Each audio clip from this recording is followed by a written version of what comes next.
Good morning friends. 23 मई की current affairs में आप सबका हार्दिक स्वागत है। आज है 23 मई और 23 मई की करंट अफेयर्स में आप सबका खुले दिल से स्वागत है।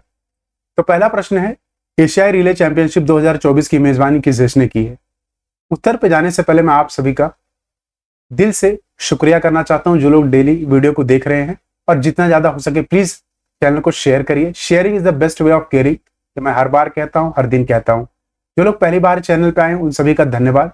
और आपसे एक रिक्वेस्ट और है, कृपया करके जब भी आप जब जाइए ना पूरी वीडियो देख के करंट अफेयर्स की, तो रिवाइज अगले दिन जरूर करिएगा। रिवीजन वीडियो भी हम लाएंगे, और साथ में आप कमेंट बॉक्स में मुझे बताइए क्या कमियां हैं, ताकि मैं अगली वीडियो में इसको दूर कर सकूं। उसी के साथ ऑप्शंस देख लेते हैं। A Laos, B Indonesia, C Thailand या डी इंडिया। इसका सही उत्तर है सी थाईलैंड। अभी हाल ही में थाईलैंड में एशिया रिले चैंपियनशिप का अनावरण हुआ था, जिसके अंदर बैंकॉक में उद्घाटन के समय एशियाई रिले चैंपियनशिप 2024 में मिश्रित 4x400 मीटर की रिले में एक नए राष्ट्र रिकॉर्ड बनाया है भारत ने। ध्यान रखिएगा, भारत ने। अच्छा, रिले रेस क्या होती है? इसमें जो प्लेयर्स खड़े होते हैं वो तकरीबन 50-50 मीटर की दूरी पे खड़े होते हैं, 50 मीटर की दूरी पे खड़े होते हैं। ये झंडा लेके इनको देते हैं और फिर ये वही झंडा इनको देते हैं, उसको लेके भगना होता है। जो बाउंड्री लाइन को पहले क्रॉस कर जाता है, इन सभी को साथ, इनमें से जैसे इन्होंने इसको दिया और इन्होंने इनको दिया, तो ये यहीं पे रुक जाएंगे, और जो टीम पहले क्रॉस करेगी वो विनर होता है। इसी के साथ 4x4 मीटर की रेस को इंडिया ने स्वर्ण जीता है और श्रीलंका ने इसमें रजत पदक जीता है। ध्यान रखिएगा। वहीं बीएत ने कांस्य पदक।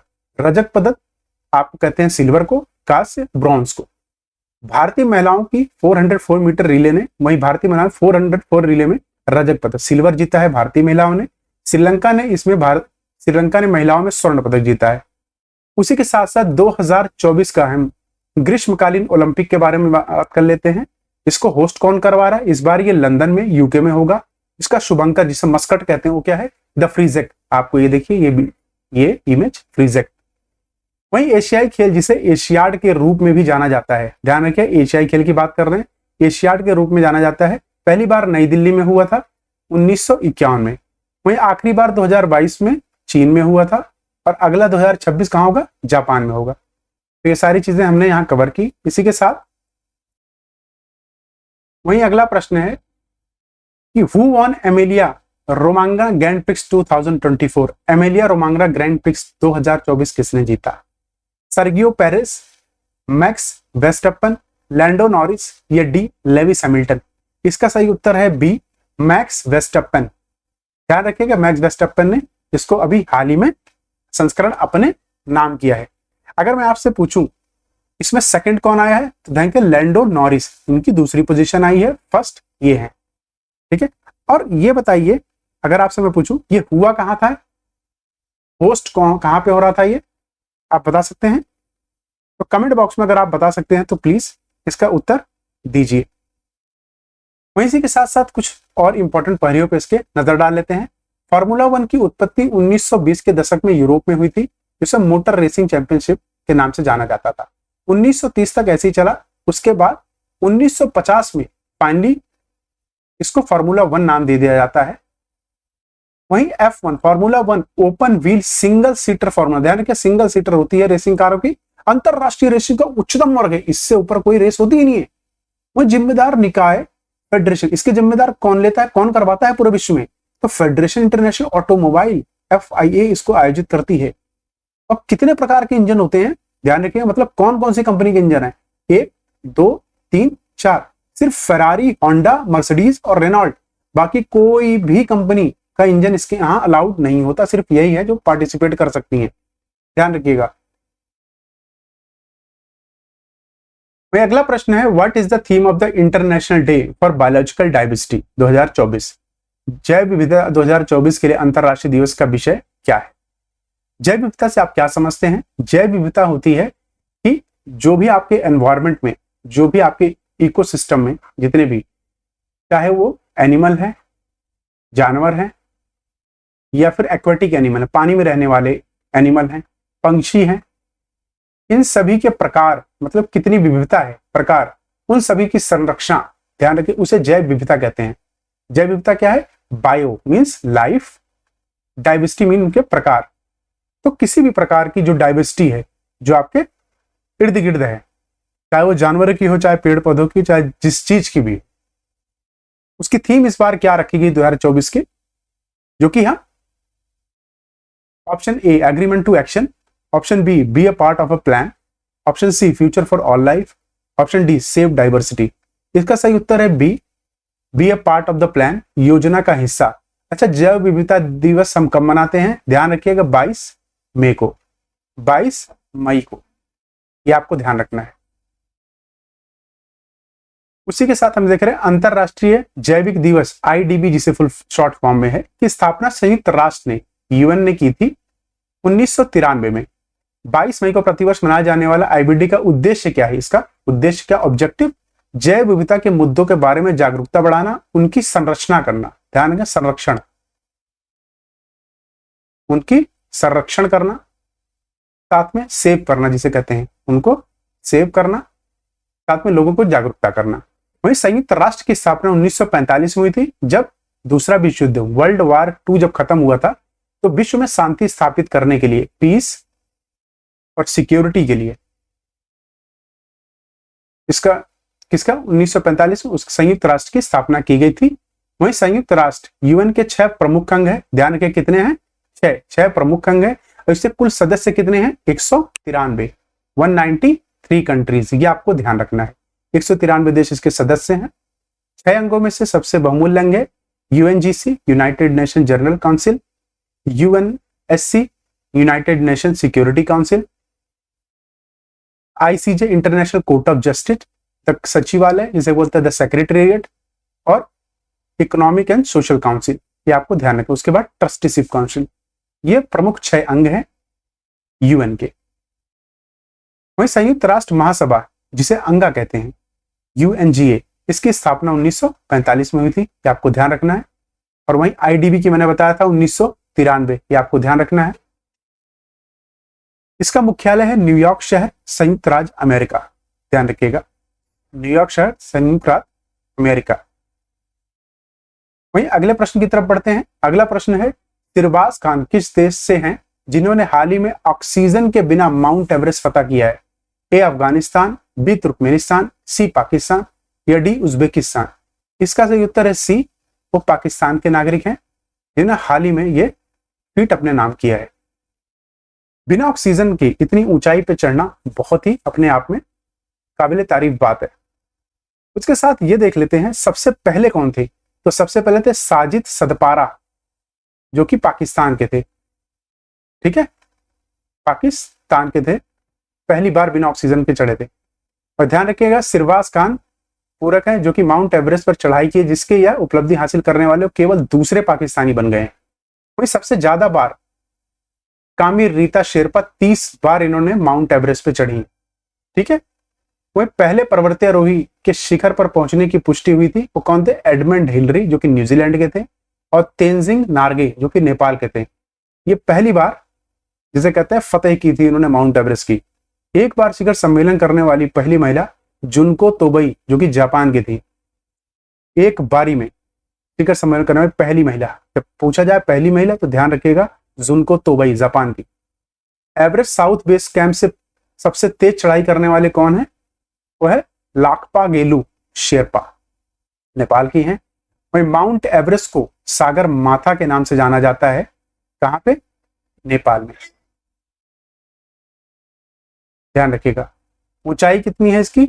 8,848.86 मीटर। वही चीन में पवित्र मां स्काई हेड के रूप में जाना जाता है, और स्थित कहां है? चीन नेपाल सीमा पे, की लोकेशन आपको ध्यान रखनी है। वहीं अगला प्रश्न है, हाल ही में आईसीसी ने किस देश के पीएम के खिलाफ गिरफ्तारी वारंट जारी किया है? इंटरनेशनल कोर्ट ऑफ जस्टिस, मैंने अभी आपको बताया था 1945 में यूएन की स्थापना हुई थी, उस पर 6 ऑर्गन्स में से एक ये भी बहुत important organ, International Court of Justice. हाल ही में आईसीसी ने किस देश के पीएम के खिलाफ गिरफ्तारी वारंट जारी किया? A Russia, B Iran, C Ukraine या डी इजराइल? इसका सही उत्तर है डी इजराइल। अभी इजराइल के पीएम है नेतान्याहू, ध्यान रखिएगा नेतान्याहू। इनके खिलाफ, बेंजामिन नेतान्याहू, इनके खिलाफ अभी ये वारंट इशू हुआ है। तो देख लेते हैं, अंतरराष्ट्रीय अपराध न्यायालय ने नेतान्याहू और इसके साथ साथ योआव गैलेंट जो कि यहाँ के जनरल है, मिलिट्री जनरल, इनके खिलाफ ये वारंट इशू किया है। क्यों किया है? क्योंकि गाजा में इन्होंने जो नरसंहार किया है लोगों का, उसकी वजह से, उसके अपराधों की वजह से। अच्छा, इस वारंट का मतलब क्या है? इस वारंट का मतलब आपने सुना होगा डॉन का फेमस डायलॉग कि 11 मुल्कों की मेरी पुलिस इंतजार कर रही, लेकिन यहाँ पे 124 देशों में वो वांटेड घोषित हो जाते हैं।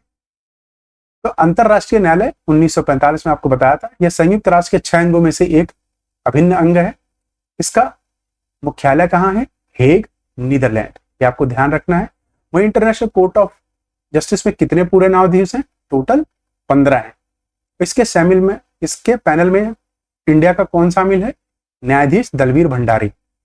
कार्य क्या करता है? राष्ट्रों के बीच सामान्य विवादों का निर्णय लेता है और अंतरराष्ट्रीय कानून मुद्दों पर सलाह देता है।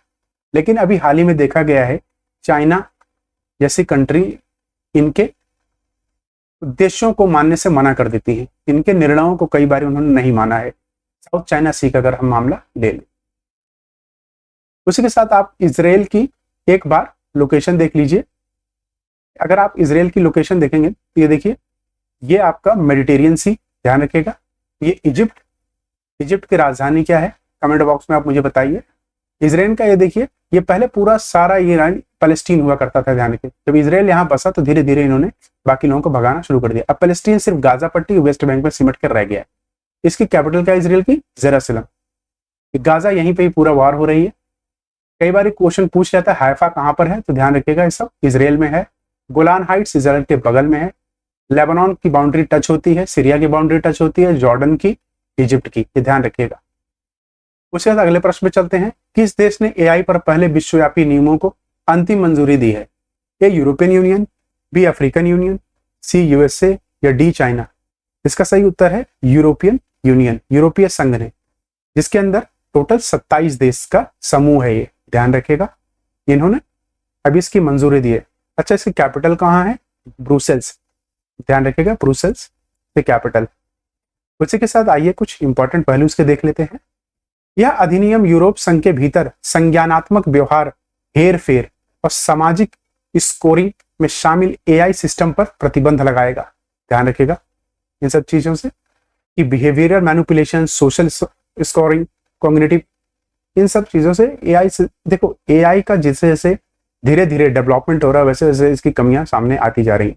कैसे फेक वीडियोस और फेक इमेजेस आजकल बना के लोगों को गुमराह किया जा रहा है, लोगों से पैसे ऐंठे जा रहे हैं।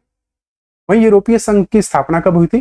यूरोपीय संघ की स्थापना 1993 में हुई थी। कितने सदस्य हैं? टोटल 27 सदस्य हैं। इन दो देशों में से 19 यूरो का उपयोग करते हैं, जो कि यहाँ की करेंसी है।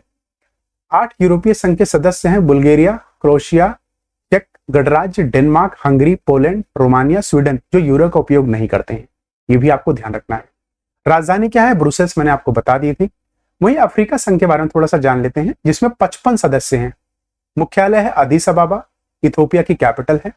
इसको स्थापना हुई थी 9 जुलाई 2002 को। वहीं यूरोप का हम थोड़ा मैप देख लेते हैं। ध्यान रखिए, यूरोप के मुख्य कंट्रीज जो आते हैं, जर्मनी, फ्रांस, स्पेन, पोर्चुगल, ये फाउंडर हैं इसके, ध्यान रखिएगा। पोलैंड, इटली, फिनलैंड, स्वीडन, ये सारे कंट्रीज, यूनाइटेड किंगडम और आयरलैंड, ये सारे इसके फाउंडर्स हैं। ठीक है, अगले प्रश्न की तरफ बढ़ते हैं। अगला प्रश्न है, किस एथलीट ने विश्व पैरा एथलेटिक चैंपियनशिप में क्लब थ्रो में स्वर्ण पदक जीता है? ध्यान रखिए, किसकी बात हो रही है? बात हो रही है विश्व पैरा एथलेटिक चैंपियनशिप की, उसमें क्लब थ्रो में स्वर्ण पदक किसने जीता है? तो इन्होंने जीता है ये हरियाणा स्टेट सर्विसेज में, हरियाणा सिविल सर्विसेज, ये बोलूंगे सिविल सर्विसेज में कार्यरत हैं अभी। ठीक है, उसी के साथ इन्होंने ये खिताब अपने नाम किया है। इनका नाम क्या है? एक कशिश लाकरा, बी सचिन खिलारी, या सी एकता भयानी, या डी निखत जरीन? इसका सही उत्तर है सी एकता भयानी। ध्यान रखें, एकता भयान। वही सचिन लकारी की बात करें, इन्होंने गोल्ड जीता है। किस चीज में जीता है? शॉटपुट में। सेम इसमें वर्ल्ड पैरा एथलेटिक चैंपियनशिप में शॉटपुट में गोल्ड जीता है सचिन खिलाड़ी ने। निखत जरीन की बात करें, अभी मैंने आपको कुछ दिन पहले बताया एलोरा कप, याद है आपको एलोरा कप? उसके अंदर इन्होंने गोल्ड जीता है। एलोरा कप किस लिए होता है? एरोडा कप किस लिए होता है?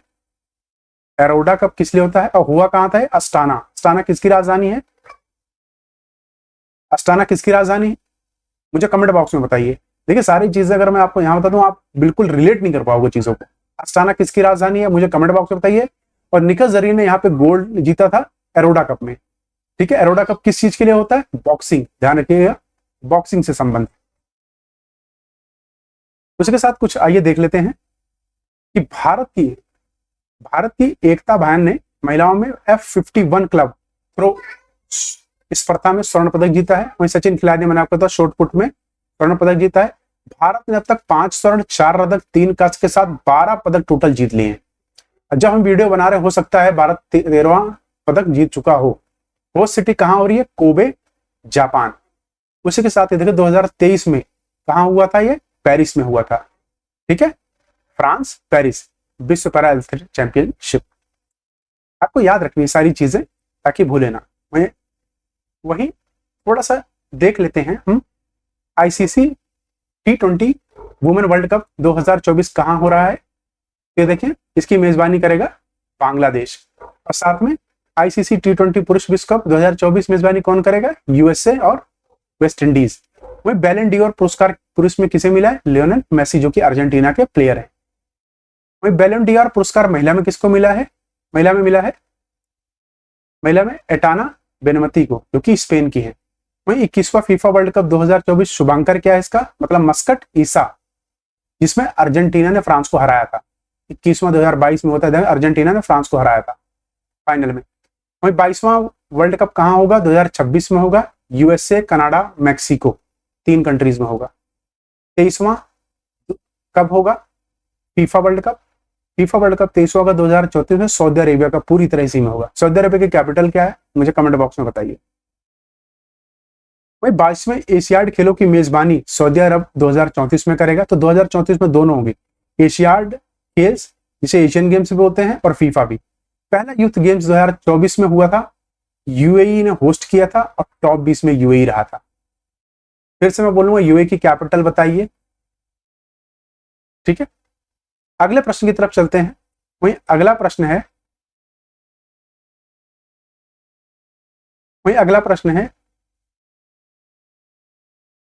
वियतनाम के अगले राष्ट्रपति के रूप में किसे नामित किया गया है? लाई शिंगले या लो तोलैम या फा चिंगमिंग या सी जिनपिंग? तो आपको पता होगा, एक का सही उत्तर है बी, तोलैम। तोलैम को हाल ही में इस पद से नवाजा गया है, ये आपको ध्यान रखना है। वहीं वियतनाम की लोकेशन देख लेते हैं। वियतनाम की लोकेशन ये आपको देख लेंगे, एशिया के, इंडिया के इस पार्ट में, चाइना के नीचे। आपको ध्यान रखना है, ये पार्ट है आपका वियतनाम। कैपिटल क्या है? हनोई, ये आपको ध्यान रखना है। स्पेलिंग अगर गलत है तो मुझे माफ करिएगा, हनोई की। ठीक है, अगर आपसे पूछा जाए कि क्या टॉपिक ऑफ कैंसर इससे पास होती है, तो ध्यान रख लेना नहीं, ये आपको ध्यान रखना है। ठीक है, इसके साथ कुछ और इंफॉर्मेशन हम इकट्ठा कर लेते हैं कि जैसे किस देश में और कौन से प्रधानमंत्री नियुक्त किए गए हैं। तो आइसलैंड के भी नए पीएम बने हैं बनर्जी बेनेडिक्सन। स्लोवाकिया के राष्ट्रपति पीटर पेलिग्रिनी को भी अपॉइंट किया गया है। मिस्र के 30वीं बार राष्ट्रपति अब्दुल फतेह अल सीसी को किया गया है। फिनलैंड के नए प्रेसिडेंट अलेक्जेंडर स्टब को नियुक्त किया गया है। कोमोरोस के प्रेसिडेंट अजाली सोमानी को नियुक्त किया गया है। पाकिस्तान के राष्ट्रपति आसिफ अली जरदारी। इंडोनेशिया के नए प्रेसिडेंट प्रोबो सुबितायो। यमन के पीएम अहमद बदबीन। अल सल्वाडोर के प्रेसिडेंट नयाब बुकेले को अभी नियुक्त किया गया है। कजाकिस्तान के पीएम उल्जास बेक्टनोव को किया गया है। सिंगापुर के पीएम लारिस वेंग को किया गया है। कांगो लोकतांत्रिक गणराज्य के पीएम जुडिस सुमिनावा तुलका को किया गया है भी। सेनेगल के राष्ट्रपति वासिरियो डियोमायो फे को किया गया है। पुर्तगाल के पीएम बने हैं नए लुइस मोंटेनेग्रो। आयरलैंड के नए पीएम बने हैं साइमन हैरिस। फिलिस्तीन के नए पीएम बने मोहम्मद मुस्तफा। हंगरी के भी राष्ट्रपति बने हैं तामस सुल्याक। पाकिस्तान के नए पीएम बने शहबाज शरीफ। इसी के साथ अगले प्रश्न की तरफ बढ़ते हैं। अगला प्रश्न है, हाल ही में दुनिया की सबसे ऊंची खगोलीय वेधशाला कहां स्थित है? A China, B Australia, C chilli या डी फ्रांस? इसका उत्तर है सी चिली। साउथ अमेरिकन कंट्री है, ध्यान रखिएगा, साउथ अमेरिकन कंट्री है जो हाल ही में जापान के साइंटिस्टों द्वारा इसे बनाया गया है, ध्यान रखिएगा। वही इसके बारे में थोड़ी सी जानकारी इकट्ठा कर लेते हैं। तो टोक्यो विश्वविद्यालय के अटाकामा वेधशाला, देखा मैंने अभी बताया था आपको, टोक्यो कहाँ, जापान की राजधानी, उसकी विश्वविद्यालय के अटाकामा वेधशाला में, जिसे टीओ कहते हैं, द्वारा विकसित किया गया है इसे। यह अब तक की दुनिया की सबसे ऊंची खगोलीय वेधशाला है, जिसकी 18,500 फीट ऊंचा है, ये ध्यान रखिए। इससे पहले अटाकामा लार्ज मिलीमीटर एरे, जिसे ALMA कहते थे, वो भी यहीं स्थित था, जिसकी 16,500 फीट ऊंचाई थी। दुनिया का सबसे बड़ा रेडियो टेलीस्कोप किसने बनाया, आपको पता होगा, इसका नाम है 500 मीटर एपर्चर गोलाकार टेलीस्कोप, फास्ट बोलते हैं इसे, जो कि चीन में स्थित है, ध्यान रखिएगा, चीन में जोंगजाओ में। Square kilometre array observatory sky द्वारा विकसित किया गया है। किसने किया है, जो ध्यान रखें, एस्को, इतना ध्यान रख लीजिएगा, जरूरी नहीं है आप इसकी फुल फॉर्म याद करें, ठीक है।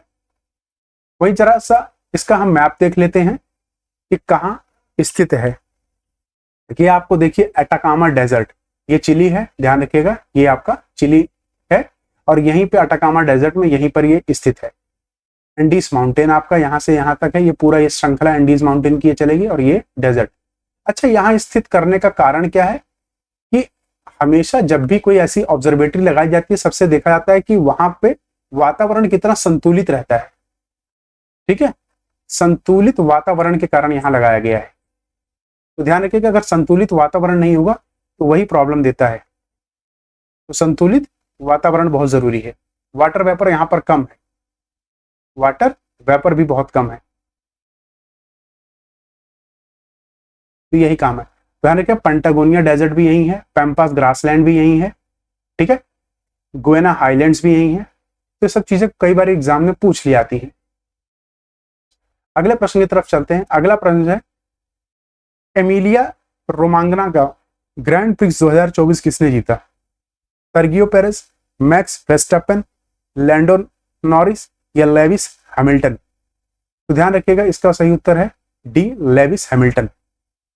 लेविस हैमिल्टन ने ये रिसेंटली अपने नाम किया है। वही फार्मूला 1 की उत्पत्ति 1920 के दशक में यूरोप में हुई थी, मोटर रेसिंग चैंपियनशिप के नाम से। 1930 तक ऐसे चला, 1930 के बाद ये होना बंद हो गया था। फिर 1950 में इसका नाम रखा गया फार्मूला 1, इसके उद्घाटन हुआ। वहीं F1 open wheel single seater formula racing कारों के लिए अंतरराष्ट्रीय रेसिंग का उच्चतम वर्ग है, इससे ऊपर कोई भी रेसिंग नहीं होती है, ये सबसे उच्चतम वर्ग है। इसके जिम्मेदार निकाय कौन है? फेडरेशन इंटरनेशनल ऑटोमोबाइल, FIA, ध्यान रखिएगा। कौन कौन से इंजन इसके अंदर अलाउड है, किस किस कंपनी के? तो फरारी बनाती है, होंडा, मर्सिडीज और रेनॉल्ट, बस यही कंपनियां हैं जिनके इंजन अलाउड हैं, बाकी इसमें कोई चौथा इंजन नहीं आता, पांचवा। जैसे टोयोटा आप बोल दो, किर्लोस्कर बोल दो, जर्नल बोल दो, किसी का नहीं आता, सिर्फ यही है, ठीक है। पिलिग्री का नाम का एक है, उसके टायर्स यूज होते हैं एक ही ब्रांड का, और ये कई देशों में आयोजित होता है, ऐसा नहीं कि सिर्फ एक देशों, कई देशों में आयोजित होता है हर साल। वही अगला प्रश्न देख लेते हैं। कैबिनेट ने India AI artificial intelligence mission के लिए कितनी राशि आवंटित की है? ए 10,300 करोड़, बी 10,500 करोड़, सी 11,000 करोड़ या डी 15,000 करोड़? इसका सही उत्तर है बी, 10,500 करोड़ रुपए आवंटित की है, ताकि सही से AI का डेवलपमेंट हो सके, सही दिशा में, उसका दुरुपयोग ना हो। उसी के साथ AI पे कुछ इंपॉर्टेंट प्रश्न देख लेते हैं। जैसे दुनिया का पहला AI सॉफ्टवेयर इंजीनियर कौन है? डेविल। किस कंपनी ने बनाया है? कॉग्निशन। AI सुरक्षा का पहला शिखर सम्मेलन कहां होता है? यूके ब्लेचले में। किस AI ने PM मोदी के भाषण का तमिल में अनुवाद किया था? तो ध्यान रखिएगा, भाषिन लाई। सुप्रीम कोर्ट ने भी AI आधारित क्षेत्रीय भाषा अनुवाद उपकरण लॉन्च किया, उसका नाम है सुभाष। ओला ने भारत का पहला एआई मॉडल लॉन्च किया जिसका नाम है कृत्रिम ओवी। जनरेटिव एआई प्लेटफॉर्म टोपाज किसने बनाया है? इन्फोसिस। ओपन एआई किसने बनाया है? Chat GPT. जीपीटी की फुल फॉर्म क्या है? Generative pre train transformer. वह रशिया ने अभी एआई बनाया है, क्या नाम है उसका? Giga chad. किसने एआई ओडेसी प्रोग्राम लॉन्च किया है? माइक्रोसॉफ्ट। शिक्षा में बहुभाषावाद को बढ़ावा देने के लिए किस नाम से एआई आधारित ऐप लॉन्च की है? अनुवादिनी। भारत की पहली एआई सिटी बनेगी लखनऊ। ये आपको बहुत बहुत ध्यान रखना है, जो भी यूपीपीसीएस या पेट का एग्जाम दे रहे हैं, ध्यान रखिएगा। देश का पहला एआई और रोबोटिक्स पार्क कौन सा है? बेंगलुरु। ध्यान रखिए, नाम क्या है? Art park. Reliance AI chatbot launch करेगा जिसका नाम है हनुमान। एआई गॉडफादर किसे कहते हैं? Geoffrey Hinton. ये ध्यान रखिएगा। खुफिया जानकारी एकत्र करने के लिए एआई आधारित ओरोन किसने विकसित किया है? इजराइल। ओरोन से इजराइल, याद रखिएगा। मैं किस राज्य ने एआई केंद्र स्थापित करने के लिए वर्ल्ड इकोनॉमिक फोरम के साथ समझौता किया है? कर्नाटक। कर्नाटक की राजधानी क्या है? कमेंट बॉक्स में बताइए। बेंगलोर है क्या? भारत की पहली एआई फिल्म इरा। इसी के साथ आप सभी का धन्यवाद जिन लोगों ने पूरा वीडियो देखा, और आपसे गुजारिश है कृपया करके नॉलेज को जितना हो सके शेयर करें और सब्सक्राइब करना ना भूलें। आप सभी का धन्यवाद। आपका दिन शुभ।